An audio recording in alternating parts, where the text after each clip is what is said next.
Oh, ayan po si Monching Mystica. Magtuturo po ng doblete. At siyempre, pinapractice niya muna bago niya ituro. Napakagaling ni Monching Mystica. Aba, 3 beses na yan, Monching, ah.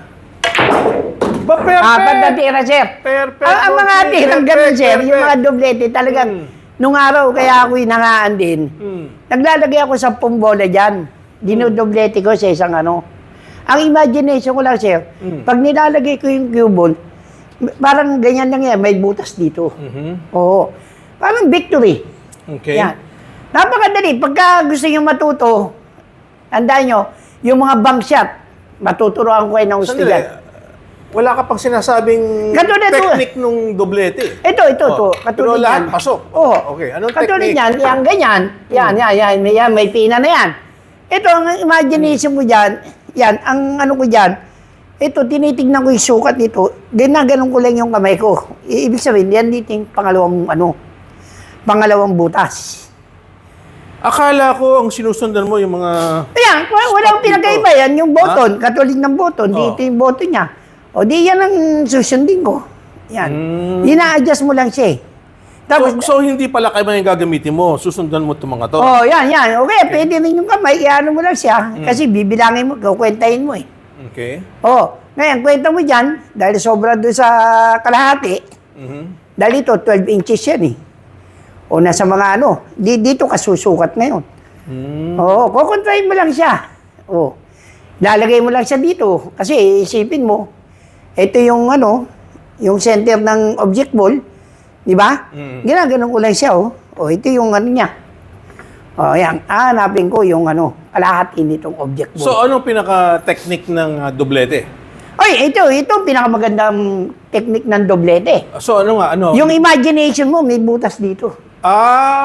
Imagination mo, may Oo. butas dyan. Oo, yan Sige, o. ulitin mo nga ulit. Oh, yan o, pinakamaganda oh. Ibig sabihin, hindi ko na siya diniretso dahil may cut ng konti. Tignan niyo yung gagawin ko. Oh, lalagay ko lang siya sa bottom 6. Oh, nakita niyo, napakadali oh. Sige, i-ending mo at bebenta natin yung J-Flowers. Ayun na nga po eh. Kaya nga yung, pagka nandiyan sa button, yan. Katulad yan, napunta sa button. Yung button, yung mga nandito. Oh, yan. Oh, yan. no? Ito, nandito rin sa button. Ibig sabihin, ang butas niyan, ito rin. Oh, hanapin mo lang siya. Oh, ayan, oh, kalahati. Punta ka rito sa kalahati ng cue ball. Di dyan ka. Oh, yan ang pinakamagandang ano. Kumbaga sa ano, yan ang ano eh. Kasi iba, ginagawa nila may side mirror doon. Yung imagination nila may side mirror. Ako naman, hindi ko na kailangan yun, sir. Dahil tayo isang Pilipino. Lahat tayong libro. Ang libro natin yung... So, I'm sure naintindihan niyo si Monching. Oh, yeah, nakita Monching, niya. gusto ko lang explain sa'yo, no? Meron tayong produkto ngayon. Aba. Baka hindi mo pala nalalaman. Ang pangalan is SMO Shaft. Bah, maganda yan, sir. Nabalitaan ko yan, Anong nabalitaan mo? yung padabas yung ano niyan, Yung SMO. Oo. Okay. Kasi yung SMO, galing yan sa 3 player natin. Si Strickland, Morris, at saka Orculio. Si Orculio, Dennis Okay. Orculio. Nung ginawa yung SMO na yan, okay, merong biniling parang machine, ibis na tao yung tumitira. Machine na Machine, napanood ko nga yan, sir. machine May na nakita ko kaya, tumitira. machine na tumitira. Okay. Kinuper na yan. So, nagkaroon ng 3 tako. Mescue, Utec, tsaka Predator. Oo. Kinumpir doon, hinambing doon. So lumabas doon sa research, doon sa nangyaring testing, pinaka less deflection yung SMO ng J-Flowers. Less ang deflection. Kasi, di ba? Paano mo ba ini-explain ang deflection? Kasi ang tawag dyan, squirt eh. Para sa'yo, anong ibig sabihin ng Hindi, deflection? kasi sa akin, yung mga gayang paliwanag, hindi ko na inaano. Basta ang sinasabi ko, basta komportable ka sa tako, yan ang importante. Hindi.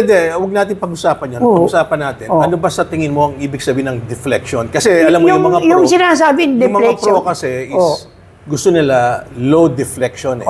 Yan ang gusto nila. Yes. Kasi pag pumipektos, yung... Sumasayaw yung... Sumasayaw. yan eh. Diba? Ito, mas kukunti yung sayaw niya. Mas maganda yan. Yes.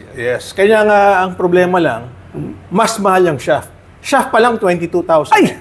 Grabe naman ang Oo, presyo pala niyan. medyo mas mahal kasi because of the technology. Oo. So anyway, pasok mo na yung gusto mong ipasok na pagbibili sa'yo, kamo, ano yung bibigyan mo libre?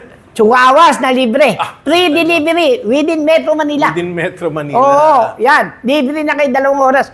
Basta bumili lang kayo ng J Flowers Q. Okay? Ang problema natin, paano kung taga Davao o taga Cebu yung bumibili? Ay, wala nang libre. Free, Wala nang libre. free na yung ano, free na. Hindi. Pwede naman gawin na mag-uusap kayo na ipapackage, tapos additional 2 hours pa. Oo, walang problema ron. Oo. Kamukha na ginawa mo sa Leyte, di ba? May mga pinagtuturuan ka sa Leyte. Opo. So, yung ba mga tinuruan mo, masaya ba sa Leyte? Ay, masaya sila.